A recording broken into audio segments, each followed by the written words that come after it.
하나님께 저의 인생을 드렸습니다. 로마서 12장 말씀, 너희 몸을 하나님이 기뻐하시는 거룩한 산 제사로 드려라 하는 그 말씀의 은혜를 받고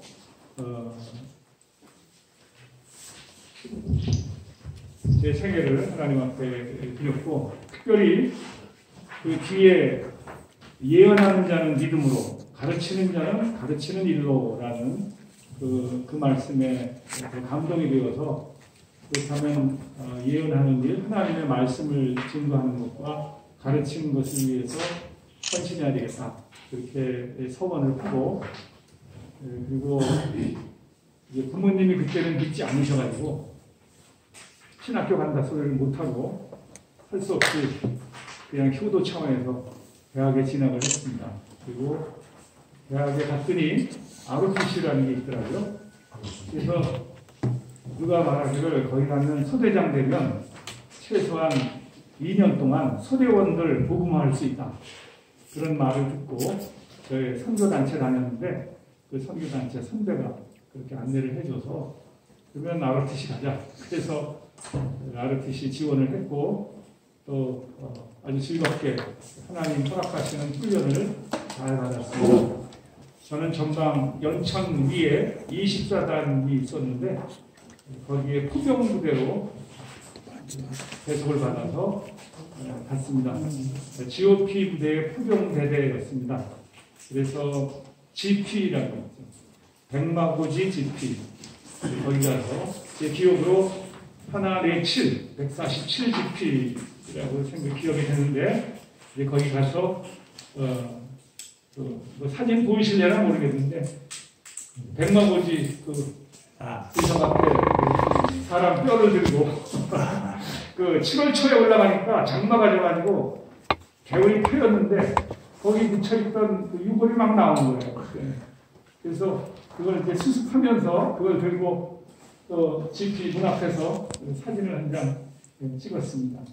하나님의 은혜를 주셔서 거기 GP장, 도병 소대장하고 저는 관측장교니까 이제 관측장교하고 이렇게 어울려가지고 아주 신나게 거기 GP에 있는 그 소대원들을 상담도 하고 전도도 하고 그렇게 했습니다. 그래서 주일날 되면 거기 GP 지하 막사에서 벙커에서 주일 예배기도 하고, 그리고 한 달에 한 번쯤 군목님이 올라오셔서 또 이렇게 기도해 주시고, 그렇게 군대 생활을 했습니다. 그리고 군 생활을 마친 후에 77년에 결혼을 하고 78년에 친례신학대학교에 입학을 했습니다. 그래서 저희 가족은 아들이 큰아들, 작은아들, 그 다음에 딸이 하나 있습니다. 그래서 아들 둘과 결혼해서 서울에 살고, 딸은 미국에 유학 가서 또 결혼을 해서 미국에 살고, 손주가 7이 되었습니다. 아무튼 제 소개를 이렇게 말씀드리고요.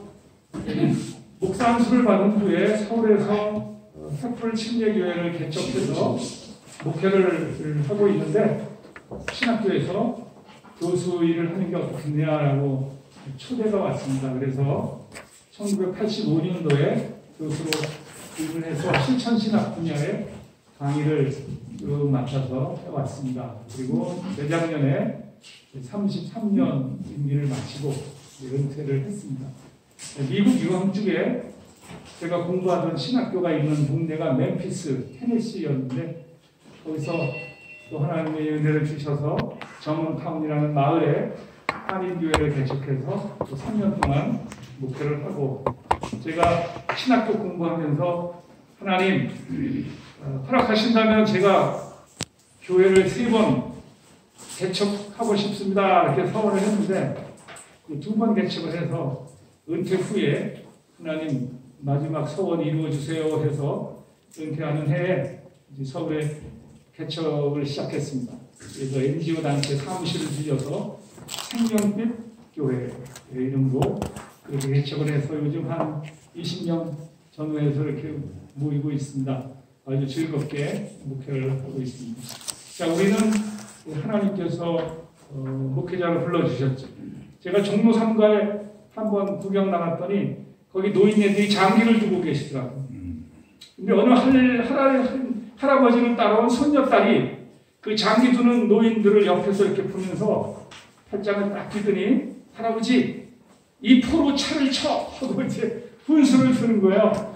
그 장면이 눈에 띄어서 사진을 하나 찍었는데 잘 안 보이는 거예요. 제가 그 장면을 이렇게 보면서 야, 이 꼬맹이가 맹랑하다 그랬는데 오늘 일평생 목회 현장에서 애쓰시고 또 이 국가를 위해서 기도하시고 이러신 여러 선배 목사님들 또 동료 후배 목사님들 앞에서 뭐 목회에 관한 이야기를 하려니까 많은 시간 신학교라는 테두리 내에서 있었던 제가 이게 뭐 할 말이 있겠는가 이런 심정입니다. 그래서 요 꼬마가 할아버지 장기판 훈수두는 그런 심정으로 이 자리에 섰습니다. 그래서 혹시 엉뚱한 얘기 하더라도 여러분 양해해 주시길 부탁을 드리고요. 그러나 이 할아버지가 이 꼬마 훈수를 듣고 이기더라고요. 교회 사명이 무엇일까? 크게 보면 5가지입니다. 하나님께 예배하고 성도의 교제를 나누고 죄송하지만 강의 안에는 없네요. 진리를 교육하고 지역사회를 섬기고 복음을 전도하는 것. 그래서 우리는 신약성경, 성경이 가르치는 교회의 모습을 구현하기 위해서 하나님의 인도하심을 따라서 맡겨진 지역사회에서 모범적인 지역교회를 구현하기 위해서 애를 쓰고 있습니다. 그래서 우리는 이걸 위해서 헌신하는 목사들이죠. 그래서 목회자는 하나님의 부름을 받은 종이고 예수님이 교회에 위임하신 교회의 사명을 내가 목표하는 그 교회가 잘 성취할 수 있도록 교회를 가르치고 훈련하고 깨우쳐주고 인도하고 어떤 데는 야단도 치고 한국말로 이거를 건사한다. 그런데 교회를 건사해서 건강하고 건전한 교회로 성장하도록 이끌어 나가는 영적 지도자입니다. 목사가 하는 일이 굉장히 많습니다. 그러나 뭐 전도도 하고 신방도 하고 상담도 하고 교육도 하고 행정도 하고 뭐 여러 가지 일을 해야 되지만 그러나 목사의 역할은 여러 가지지만 가장 기본적인 과업이 뭐냐? 사도행전을 보면 그것은 전도입니다. 그래서 목회는 전도부터 시작한다. 근데 전도부터 하지 않고 전도를 건너뛰는 경우가 많아. 그러나 전도부터 해야 돼. 그럼 전도란 뭐냐? 하나님을 모르고 복음을 듣지 못한 사람에게 예수 그리스도를 믿음으로 구원을 얻는다는 복음 메시지를 그 사람이 의미 있게 알아듣도록 제시해서 그 사람이 결심할 수 있는 기회를 갖도록 안내하는 것. 이게 전도입니다. 그 사람이 구원받게 하는 게 아니라 겸손하게 구원은 하나님 소관이다. 우리 소관은 그 사람이 복음 앞에 서서 예수 그리스도를 믿을 거냐 안 믿을 거냐를 선택하게 안내하는 과업. 이것이 전도라고 생각합니다. 그래서 전도는 크게 3과정으로 이루어지죠. 전도하기 전에 하는 일과 복음을 제시해 주는 것과 그 다음에 그 사람이 결신한 후에 하는 일. 그래서 전도 전, 복음 제시, 전도 후 이렇게 나눠볼 수 있습니다. 전도 전 사역은 소금을 먹이는 거예요. 소금을 먹여요.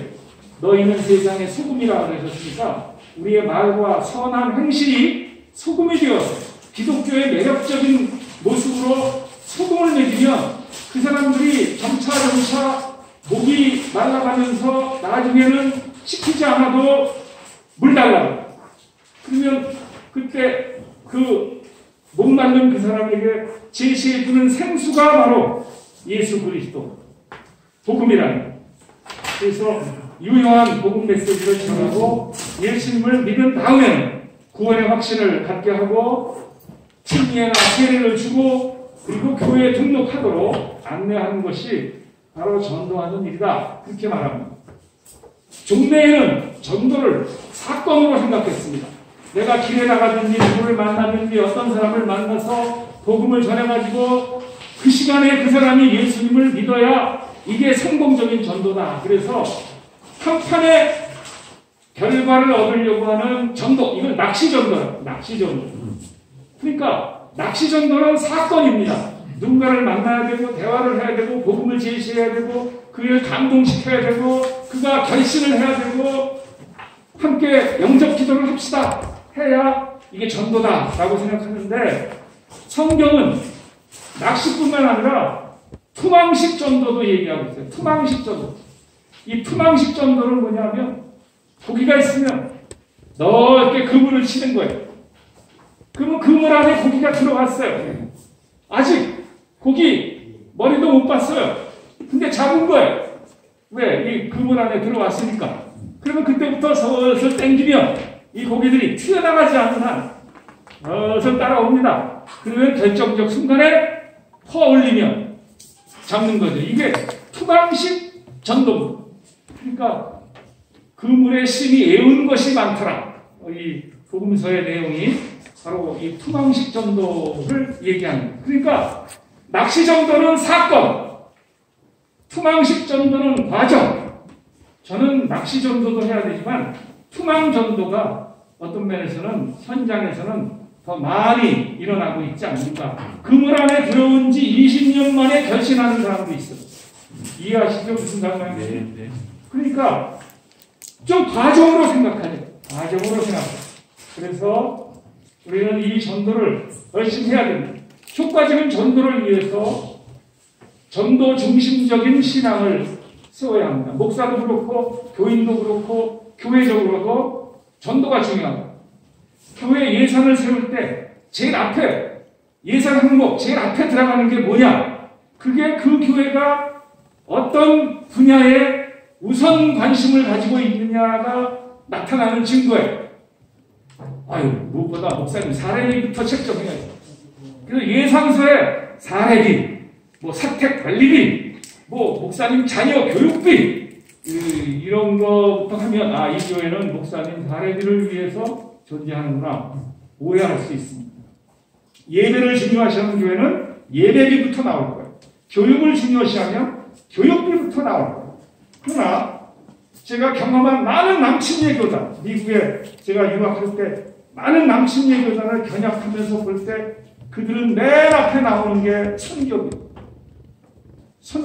전도비 선교비가 보통 예산 안에 1빵빵, 2빵빵, 3빵빵 해가지고 분야별로 나오는데 1빵빵 이게 예산 항목의 첫 번째 1빵빵 선교비, 그 다음에 110 해외 선교비, 120 국내 선교비, 130 전도비. 이게 많은 교회에, 그러니까 교인들이 총회나 이런 거 할 때 예산서를 딱 받아보면 제일 먼저 복음 전하는 항목이 나옵니다. 그러니까 모두 다 무엇이 중요하고 무엇이 우선이고 무엇이 우리 교회의 에너지를 쏟아부어야 할 가장 첫 번째 항목이냐? 무언으로 말해줍니다. 복음 전도 선교다라는 것이죠. 그래서 전도 중심적 신앙 이걸 세워야 된다고 생각합니다. 두 번째는 전할 메시지를 확실히 해. 그냥 예수 믿으세요, 교회 나오세요라고 할 게 아니라 캐리그마 복음을 확실하게 성도들에게 심어주어서 그들이 복음을 전할 기회가 들었을 때 확실히 증거할 수 있도록 교육시켜야 됩니다. 세 번째, 메시지와 함께 메신저가 중요하다. 메신저는 메시지를 들고 가는 사람인데 메신저 때문에 메시지가 혼탁해집니다. 당신이 말한 거라면 내가 신뢰할 수 있다. 이건 메시지만큼이나 메신저가 잘 갖춰진 사람이다. 근데 그 사람 믿을 사람이 아니야. 그가 말하는 거는 의심스러워. 그러면 메신저 때문에 메시지가 혼동이 됩니다. 그래서 메시지와 함께 그 메시지를 들고 갈 메신저를 잘 준비시키는 게 전도에 있어서는 중요하다라는 것입니다. 네 번째는 대상자 이해가 중요합니다. 내가 누구에게 복음을 전하는가 하는 것이 중요합니다. 그 다음에 다섯 번째는 전도를 사건이 아니라 과정으로 이해하라는 말이고, 그 다음 교회 생활, 신앙 생활을, 성도들의 직장 생활, 가정 생활을 매력적인 것으로 만들어. 성경은 그것을 그리스도의 향기가 되는 것이라고 얘기를 했습니다. 그리고 그 영혼이 예수님을 회개하고 예수님을 믿고 결신하는 것은 성령 하나님과 그 영혼 사이의 문제. 물론 내가 노력하고 기도하고 애써야 돼요. 그러나 그 권한은, 영혼 구원의 주권은 하나님에게 있는 거예요. 내 책임은 뭐냐? 그 영혼이 하나님 앞에 똑바로 서도록 안내하는 거예요. 그리고 하나님의 사랑이 뭔지를 확실하게 제시해 주어서 거절하면 그 사람 책임입니다. 그러나 그런 기회를 만들어주지 않으면 내 책임. 이것이 에스겔서의 교훈인 것이 분명합니다. 자, 대상자 이해가 중요하다고 그랬습니다. 그래서 기독교에 대한 한국 사회, 지금 우리가 전도해야 할 이 한국 사람들의 모습이 어떠냐? 그들이 교회에 대해서 좀 요새 좋지 않은 감정을 가지고 있는 것 같아요. 제가 여러 통계 자료를 여기에 제시를 했는데 여러 기관들이 있습니다. 뭐 교육기관부터 관공서부터 병원부터 쫙 있는데 종교기관이 어디쯤 해당하느냐 그러면 여기 중간보다 조금 밑이에요. 그죠? 신뢰도가 41% 이 정도밖에 안 되는 거예요. 또 뭐 주요 종교들 중에 뭐 어디가 많으냐 뭐 이런 얘기를 쭉 했는데 그죠? 한마디로 말한다면 이 불교 신자 그러면 한국 백성들이 불교 신자로 어떤 이미지를 가지고 있느냐 그러면 따뜻하다, 온화하다, 굉장히 검소하고 절제하면서 살고 있다, 이런 이미지를 갖고 있다는 거예요. 실제로 그런지 아닌지는 모르겠어요. 그러나 사람들이 그렇게 생각한다는 거예요. 카톨릭 그러면, 천주교 신자 그러면 온화하다, 따뜻하다, 윤리적이다. 카톨릭 신자는 그렇다. 왜 거짓말하고 죄 지면 지옥 가니까 그렇다. 근데 문제는 개신교 하면 사람들이 대뜸 어떤 이미지를 가지고 있다고 말하느냐? 거리를 두고 싶다. 그 사람들은 너무 이기적인 것 같아. 그 사람들은 이중적이야. 말하는 거하고 행동하는 거하고 달라. 교회 가서의 모습과 직장에서의 모습이 달라. 그래서 심지어 배타적이다, 부패했다, 그리고 사기꾼 같다고 말하는 사람도 있다는 거. 이게 한국 시민이 기독교를 생각하고 있어요. 이런 식으로 생각하고 있어요.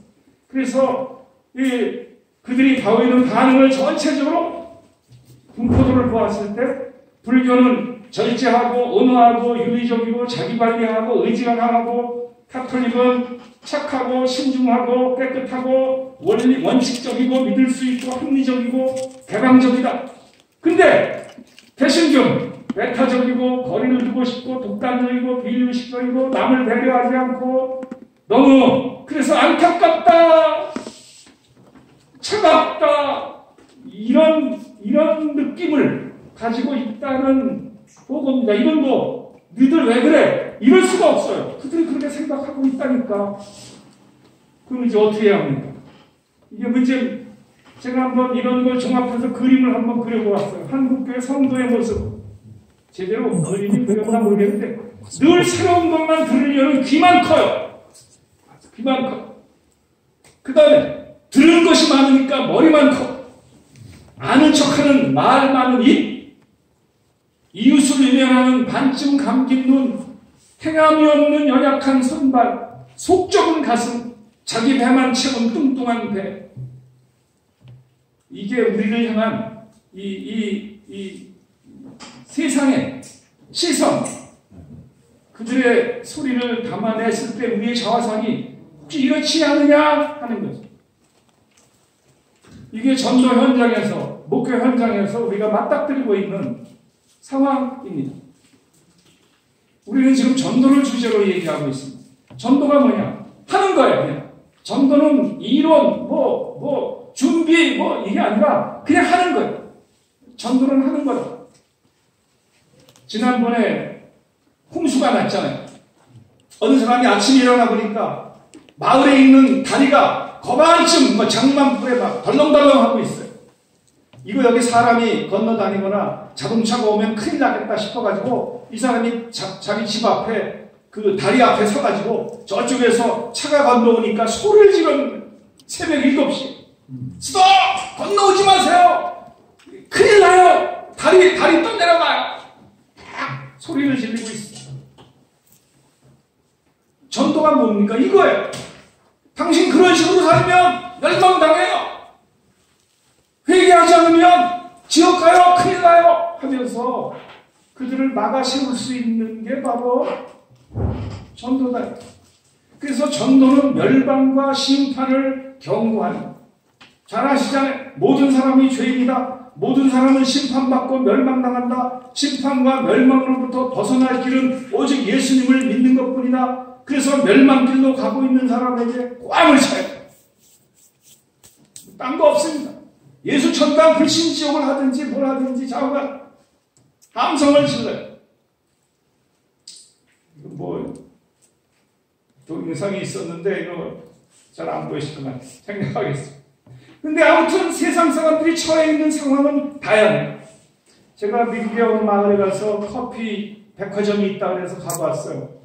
그랬더니 어디 커피 얼만큼 볶은 거 어떤 식으로 내린 거 해가지고 거기에 있는 커피만 200종류 200종류가 쫙 있어요. 그래서 1번은 뭐 2번은 뭐 3번은 뭐 해가지고 한 15불만 내면 거기 있는 6가지를 맛볼 수 있어요. 27번 하고요 90번 하고요 하면 커피가 이렇게 쭉 나오는 그 맛보는 그 커피숍이 있어서 제가 신기해가지고 사진을 찍었습니다.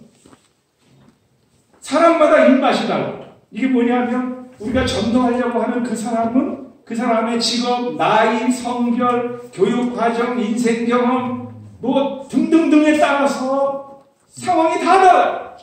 신만 내는 사람도 있고 짠만 내는 사람도 있고 쓴만 내는 사람도 있고 아주 쓴 사람, 덜 쓴 사람, 적당히 쓴 사람, 그냥 조금 쓴 사람, 사람들이 다양한 그 모든 사람들에게 우리가 어떻게 나가느냐 이거 중요합니다. 그러니까 건빵 들고 건빵 드실래요? 그럼 배고픈 사람은 아이고 감사합니다 하지만 목 마른 사람한테는 건빵 먹으세요 그러면 거부당합니다. 그러니까 상대방이 어떤 형편에 처해 있느냐에 따라서 우리가 적절한 접근 방식과 전도 방식을 취해야 된다. 그래서 현대사회를 다양한 욕구를 가지고 각기 원하는 바를 따라 선택하기를 요구하는 사람들, 이게 현대인들이에요. 그래서 현대인들은 멀티플 초이스, 복수 선택을 보장받고 싶어하는 사람이 현대인. 그래서 제가 시카고 시내 저희 딸 가족하고 가다가 피자를 먹자 그래서 블레이즈 피자라는 피자 가게에 갔더니 그 간판에 Always Multiple Choice라고 그렇게 광고문이 붙어 있어요. 그러니까 손님 오시면 당신이 원하는 대로 뭘 선택하시는지 우리는 그대로 만들어 드립니다.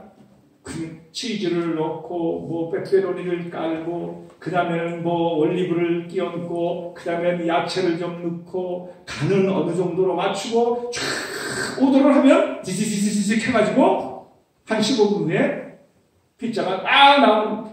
그러니까 거기 있는 수십 명이 다 주문하는데 다 달라요. 그냥 우리처럼 치즈 피자요, 콤비네이션이에요, 전문점이에요. 우리는 치즈 피자만 해요. 그러면 이게 멀티플 초이스의 속성이 있는 현대인들에게 뭔가 안 맞는 이런 상황. 그래서 정해진 트랙을 따라가는 걸 꺼요. 그 피자 가게 종업원이 티셔츠를 입고 일하고 있습니다. 그 뒤에, 등 뒤에 이런 말을 써붙였어요. Unfollow the rule. Unfollow the rule. 이건 뭐냐면 우리는 기존의 어떤 룰을 따르는 사람이 아니다. 나는 unfollow, 따르지 않는다. The rule, the rule. 그 기존의 법칙을 따르지 않는다. 자, 이런 그 구호를 가지고 그 티셔츠를 입고 열심히 피자를 만들고 있어요. 그래서 절대적인 것을 수용하기보다는 나름대로 자기가 선택할 수 있는 자기 취향에 맞는 걸 선택하는 것. 이걸 좋아하는 것.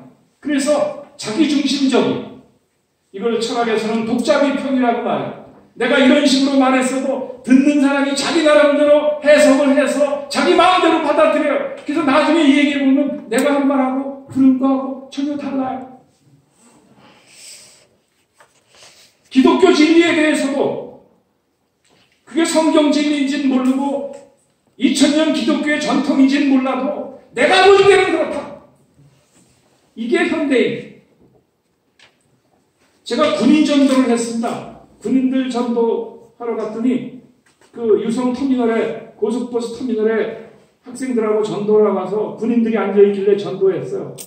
우리가 이렇게 믿고 이렇게 하면 천국 갑니다. 그랬더니 그 군인이 하는 말이에요. 꼭 이렇게 해야 됩니까? 그렇습니다. 그랬더니 그거 부담되는데요. 좀 융통성이 있어야지. 그러면서 하는 말이 천국도 자유롭게 가면 가겠지만 줄 맞춰서 누군가 인솔해 가면 나 가고 싶지 않다. 이게 현대인들의 모습. 그래서 로고 블록을 다 맞춰서 이거 가져 하는 게 아니라 블록 쪼가리들을 던져주면서 한번 맞춰봐 라고 하는 게 현대인들의 속성에 더 맞는 접근 방법이 될 수 있겠다라는 것. 저는 현대인들의 속성을 5가지로 규정을 한번 해보았습니다. 첫째, 세속화 시대. 현재는 세속화 시대. 세속인들이 버글버글. 두 번째는 포스트 모던 시대. 세 번째는 반기독교 정서가 가득한 시대. 네 번째는 비대면 접촉의 시대. 5번째는 도시사회의 시대. 이 5가지가 우리 강의 안에 나와 있습니다. 그 각 시대의 특징이 뭐냐, 그리고 그 시대에 있는 사람들에게 우리가 어떻게 접근할 수 있겠느냐, 이걸 제가 일일이 읽어가면서 설명드리면 좋겠지만 그렇게 하면 여러분들에게 3학점을 드려야 돼요. 너무 벅차니까 그저 강의 안으로 그렇게 대처를 하겠습니다. 제가 대학 관련 넘어갔는데 눈이 많이 왔어요, 겨우. 근데 어느 집차 하나가 옆에 개울창에 꽉 파져 있더라고요. 근데 그 위에 뭐라고 써붙였냐면 체인파입니다. 그러니까 딴 차가 눈에 빠지지 않게 체인을 판다고 하면서 자기가 빠져 있어. 자기가 파는 체인을 자기 차에다 끼우고 옆에 빠져 있으면서 체인 사세요 그러면 제가 그 사진이 너무 웃겨가지고 사진을 찍었어. 이거 누가 거기서 사겠습니까? 배 아픈데 먹는 약 팔면서 아이고 배 하고 있으면 누가 그 약 사겠어? 목사가 교인들에게 전도하라고 하면 근데 자기는 안 해. 그럼 누가 하겠어? 어느 교회 갔더니 예배당 문 앞에다가 전도 대상자 이름 적고 뭐 몇 명 전도했는지 막 무슨 장로님 무슨 권사님 해가지고 다 명단했는데 쓱 보니까 목사님 이름이 없더라고. 그래서 목사님 이름은 없어 그랬더니 뭐 저는 열애입니다. 그러면 누가 그러겠어? 중요한 건 뭡니까? 선수가 우리가 그렇게 외치자 나를 따르라. 그래서 우리는 목사로서 우리 교회가 전도하는 교회가 되고 우리 교인들이 전도하는 교인들이 되도록 하기 위해서 전도 설교를 해야 되고 복음을 설교해야 되고 전도의 본을 보이고 전도 훈련을 하고 기회 있을 때마다 전도 간증을 하고 사신자들을 인사시키고 교회 예산 항목에서 전도비를 최우선적으로 하고 교인들에게 전도 사명문을 쓰도록 안내하는 게 필요합니다. 오다가 보셨는지 모르겠어요. 안성 인터체인지 바로 그 옆에 큰 입간판이 하나 있습니다. 세상의 모든 것을 낚는다. 궁금해서 가봤죠. 그랬더니 낚시가게. 낚싯대도 팔고 미끼도 팔고 뭐 옷 입는 것도 팔고 의자도 팔고 신기했어요. 이 세상 사람들은 고기를 잡기 위해서 이렇게 전문적으로 연구하고 막 기구를 갖춰놓고 이러고 있구나. 근데 우리 교회는 영혼을 낚기 위해서 뭘 하고 있나? 요즘은 입간판이 바뀌었더라고요. 어저께 찍은 겁니다. 빅피싱 이렇게 입간판을 바꿔놓았어.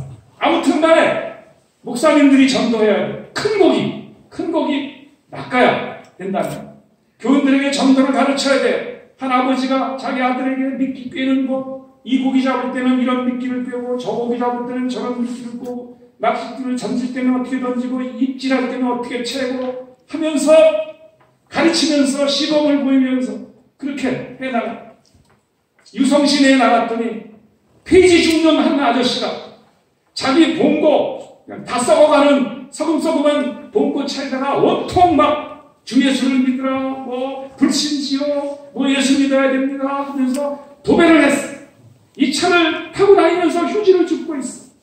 만나는 사람마다 전도하는 감동을 받았어. 제가 이 아저씨한테 천복 순댓국이라는 그 순댓국을 한 그릇 사드렸어. 맥도날드에 갔더니 이런 간판이 있어요. 사람이 보이면 일단 멈춤. 이건 누가 이렇게 해야 합니까? 드라이브 스루 하는 운전사가 이렇게 해야 되는 게 아니라 전도자가 이렇게 해야 돼요. 가다가 사람이 보이면 일단 멈춤. 저 사람 교회 다닐까? 예수 믿을까? 구원받았을까? 그래서 무조건 다가가서 찔러보는 거예요. 고구마 전도에 찔러보는데 뭐 손해납니까? 뭐 예수 믿으셔야 됩니다. 뭐 하면서 가서 불쑥불쑥 얘기하는. 이 학교는 시카고에 있는 휘튼 칼리지입니다. 휘튼 칼리지 앞에 제가 아내와 같이 한번 했습니다. 학교의 슬로건이 그리스도를 위하여, 그의 나라를 위하여. 거기에 빌리 그레함의 모교이기 때문에 빌리 그레함 기념관이 있습니다. 거기에 가보니까 빌리 그레함이 전용으로 쓰던 강대상이 있어요. 5.16 광장에서 옛날 빌리 그레함 전도 집회할 때 1970 몇 년입니까? 2년입니까? 3년입니까? 그때 이 강대상을 갖고 왔어요. 세계 어디든지 가져가. 그래서 거기다 갖다 놨어요. 그래서 슬며시 들여다보니까 그가 가장 많이 설교했던 요한복음 3장 16절 성경이 펼쳐있고 설교 원고가 놓여있어요. 감동이 되었습니다. 그 앞에 들어가지 마시오라고 써있었지만 저는 들어갔습니다. 그래서 거기 강대상에 서서 한번 사진을 찍었죠. 휘튼 칼리지 기독교 학교입니다. 수많은 학생들이 공부를 하고 목회 현장으로 가고 선교사로 갔습니다. 거기에 가면 얼럼나이 미션스 세계 곳곳에 선교하러 나간 수천 명의 학생들이 쫙 복도에 붙여 있어요. 이름이. 근데 그 가운데 십자가가 그려 있는 학생들이 있어요. 그 십자가가 그려 있는 건 순교한 사람들. 그 순교한 사람들을 따라가기 시작했어요. 거기에 한 사람이 눈에 띄었어요. 제임스 엘리엇. 짐 엘리엇이라고 부르는 사람. 그 사람은 누굽니까? 남아메리카의 한 부족에게 전도를 하고 29살에 장래가 촉망되는 청년 짐 엘리엇이 어느 교회에서 오라고 그러고 어느 교회에서 오라고 그러고 다 물리치고 에콰도르의 오지 와다니족에 전도하러 갔어. 비행기를 타고 밀림의 강에 내려서 근처에 있는 숲속을 헤치면서 부족을 찾아가서 전도하는 거예요. 근데 어느 날 그 부족에게